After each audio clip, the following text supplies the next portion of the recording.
का लड़का रहता था। वो ज्यादा बात नहीं करता था, बस अपने में खोया रहता था।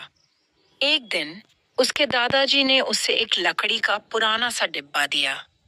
डिब्बा बहुत साधारण था, लेकिन दादाजी की आंखों में कुछ खास चमक थी जब उन्होंने उसे अर्जुन को थमाते हुए कहा, ध्यान से देखना बेटा, ये कोई आम डिब्बा नहीं, इसमें छुपा है एक रहस्य।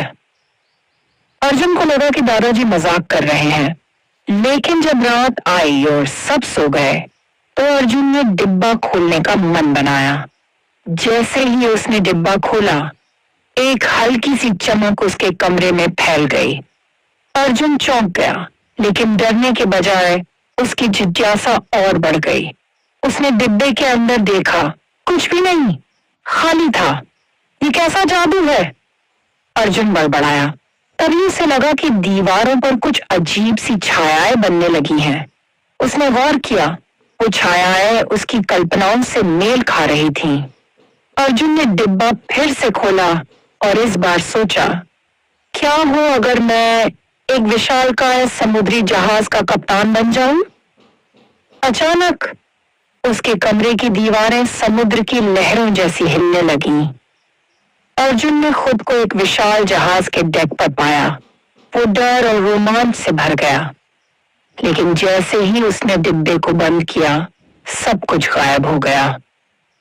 अगले कुछ दिन अर्जुन ने डिब्बे के साथ अजीब अजीब चीजें देखी।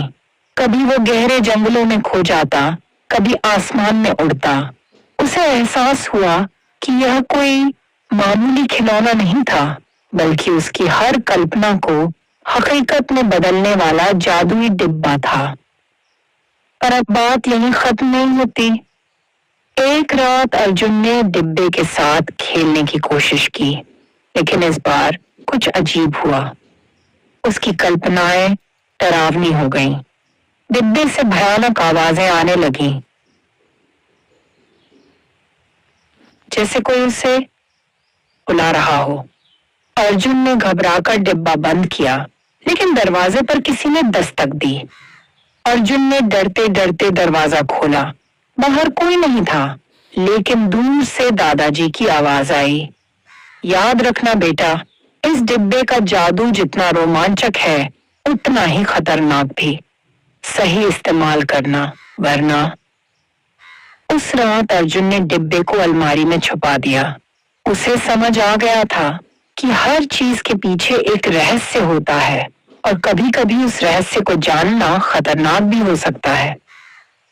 अब सवाल ये है, अर्जुन उस जादुई डिब्बे का अगला इस्तेमाल कब करेगा और इस बार वो क्या देखेगा?